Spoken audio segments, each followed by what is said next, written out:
accounts for their losses. There's nothing I can do for that. That person makes their own decision. And that was one of the first, real big kind of things that happened in my early recovery, dealing with that situation, and then Matt and the things that he was going through, it's like, Jekyll and Hyde almost. And there's nothing I could do, and I tried to be there for him. I extended the branch as much as I could, but at the end of the day, man, I just had to drop it and kind of go my own way just for my own recovery. And, right. I hope Matt is doing well, but at the same time, there's nothing I can do, and nothing that he's doing is my responsibility or my concern. That's on him. Now, do I want to see him do bad? Absolutely not. I want to see him do well, and hopefully he knows what he needs to do if he's needing help or whatever. But if he's doing great, then that's wonderful too. And same thing with Ryan. What he went through and what went on with him, it was just like another one of those things where he's making decisions for himself. That's not my fault. That's not my concern. My concern is, with moving myself forward in my recovery. And, once you kind of start learning how to deal with those kind of things, and again, once you build that sober time up too, it's a lot easier to kind of deal with things. Now, you still have the emotions coming at you. When the guy that was paying you to manage his house, a minute ago is now telling you you're not welcome back here anymore. Oh, believe me, I wanted to fire off an email. I wanted to fire off a text. I wanted to send a picture of something. And but I didn't, I was like, just take a minute, Corey, just figure this out. And then I did. And I don't need to talk to that dude anymore. There's nothing in it for me. And there was really no gain in that for me anyway. And God put that in my life for just a very short time. And I learned a lot about myself just from dealing with other people and realizing what stages they're in and learning how to kind of move through that and not baby them. Cause you'll get some people like, oh, well, he's in early recovery. He doesn't know he's supposed to put his bowl in the sink and wash it himself. I mean, no, you're a grown ass man and you can wash your damn bowl and put it away. No, but there's so many people out there that think, oh, well, he's just in early. No, he's not coming out of mental brain surgery. He's trying to learn again, but nobody was holding him accountable. And, part of that is that. And one thing that Jason at Nathan's house was really good at is he didn't play favorites. He said, here's the line. Go ahead and try across it. And if you do, I'm going to show you what's going to happen.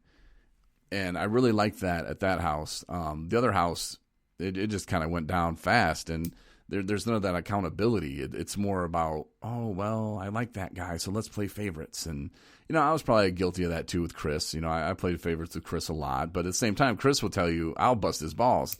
I pissed him off one day because he was telling me he was trying so hard, and I looked at him and I was like, well, first of all, trying doesn't work. You either do or you don't. And this whole trying thing, apparently you still need to try harder. So how about you just start doing it, And, he was so pissed at me. He didn't talk to me for like 2 weeks. And, really? Yeah. And everybody, they'll Chris is Corey's boy. Well, and yeah, Chris. What was that? I said, you must have struck a chord then with him, I mean, you hit pretty close to home on something then, and that's probably what he needed to hear. Yeah. And, I think he was just wanting me to go, you're right, Chris, you've been such a good boy. And he was really, and still is doing great. I'm proud of Chris, and he's a friend. I consider him a really good friend of mine. But at that time, though, it was something that he needed, and I wasn't going to sugarcoat it. I wasn't going to, throw him off the roof either. I was just going to explain it to him. Well, that's not going to cut it, man. Do it or don't. You got time to do this, but you don't got time to do that. That's where your problem may be coming in. I don't know, but yeah, he was mad at me for a couple weeks about that. But it is what it is, and it's just that sugarcoating it. It just, to me, doesn't really get you too far. And I understand. And Jamie's taking it the other way. Have you heard what he wants to do on the podcast? No, I haven't, dude, but I could only imagine coming from Jamie, man. This guy. I love Jamie, man, but I don't know. And I kind of had to talk with him like, Jamie, like that's great. You want to hold people accountable.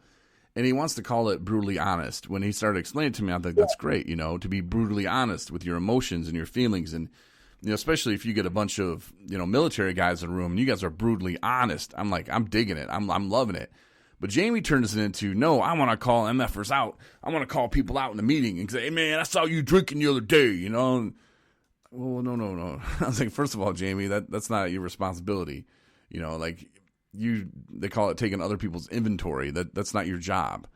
Yeah, but we got to hold them accountable. Somebody has to. I'm like, yeah, that's not what we need to do, Jamie. I was like, how many people do you think are going to show up to your meeting? First of all, if they're in active addiction, they're not coming back. They're not going to be there. And then the last thing I want to hear is your old ass up there yelling at them and trying to hold them accountable, And I kind of spun it in his direction. I'm like, well, Jamie, I think you've been drinking all week. Well, I haven't been. Well, I think you have been. Let's get brutally honest. Well, I haven't been. I'll tell you. I'm like, no, you wouldn't. And so I just kind of started playing it on his game, and he didn't like that very much. But I like the brutally honest part of it, though, about getting your feelings out there and just being able to, like you said earlier, look around the room and go, I'm in the right place. These people are my people. They get it. They know exactly what I'm going through, and I know what they're going through. And just take a deep breath and just sit back and take it in, I think that would be a great meeting. And sure, if somebody comes there and you want to hold them accountable, sure. But I don't think that should be the main thing of it, it's not a reality TV show. Yeah, because, the message will get lost, dude, and it'll just become a pissing match at that point. But, and the thing of it is, not, sugarcoating shit is not somebody's job that really cares, and I'm realizing that, if somebody's calling me out on something, it's because they really care. If I'm looking at it the right way, because I've got to look at it like, okay, is it constructive criticism or are they just bashing? Am I taking it the wrong way?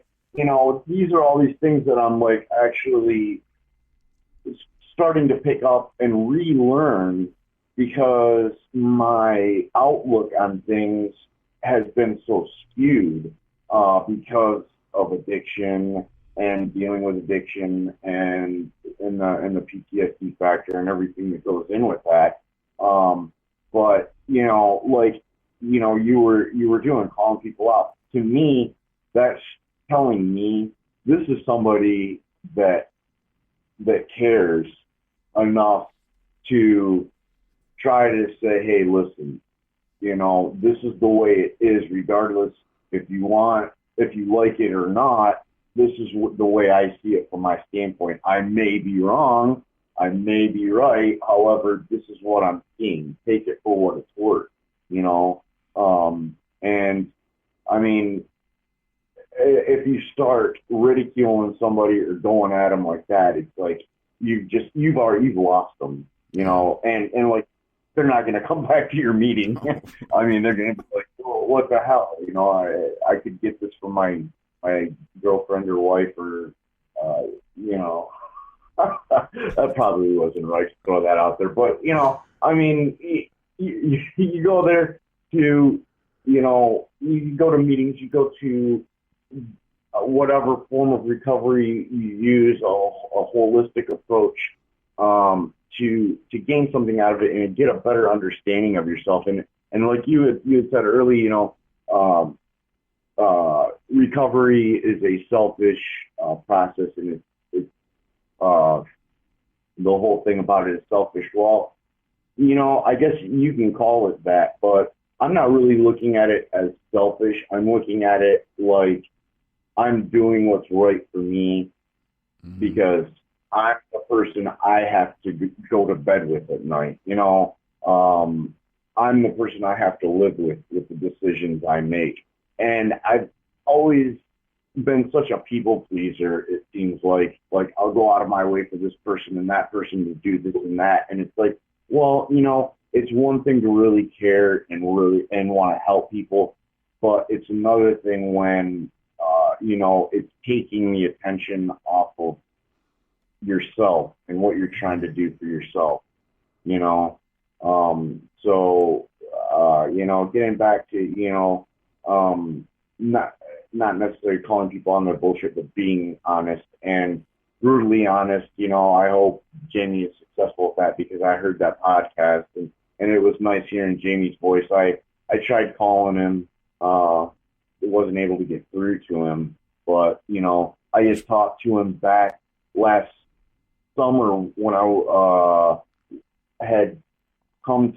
in Kalamazoo for a little bit before I went down to Kentucky, and he was really upset, and I was worried about him. I was really worried about him, but I'm glad that he's still alive and doing all right. I'd like to get in touch with him, but I don't know. I don't know. And I've noticed you are mentioning God a lot, and that's awesome, dude, because I am noticing that everything else seems to fall by the wayside if I'm not being spiritually connected on a daily basis with, if you want to call it your higher power, okay, fine, call it your higher power, whatever. I choose to call it God, and Jesus. And I'm not one of these people that goes out and is somebody that's going to go knock on somebody's door and try preaching, the word of Christ and this and that. I mean, if somebody wants to talk about things with me, then I'll, sit down and talk, but I don't push it on other people, because that kind of tends to push them away. But I've really noticed that the more I try to stay spiritually connected, it helps with the emotional connection, the mental connection, the physical connection, that I'm trying to get in touch with myself.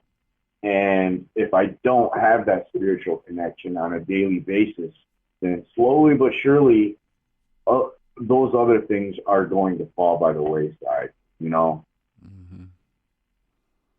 Yeah, and so, just to think, where I was a year ago, like if you'd sat me down and said, hey, the 30th of April, 2019, who knows what the hell I was doing. I think I just started at the RV park or whatever, which is pretty cool. Hearthside Grove in Petoskey, shout out to them. But yeah, but if you'd have said, hey, in a year from now, you're going to be doing a podcast from your home studio, which is pretty sweet, and you're going to be living with your girlfriend, and you're going to have all these great things happening, and you're going to be working at a treatment facility in Traverse City, and you're going to be doing all this stuff. You're going to start a transportation company that, what? I'll just laugh at you and said, you're stupid. Like, yeah, in a year from now, I'm going to be doing all that. First of all, can't be dating for a year. Which, by the way, Rob, that is something I want to get with you about. I wanted to talk. I even wrote this down to make sure I asked this question correctly.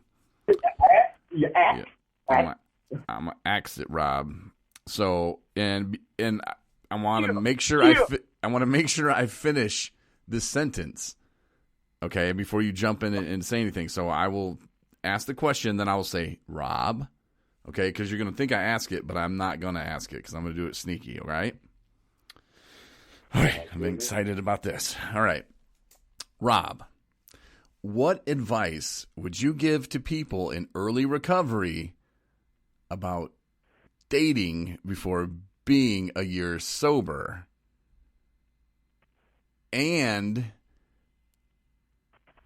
what advice would you give about dating a crazy person? Rob? Oh man. Oh, wow.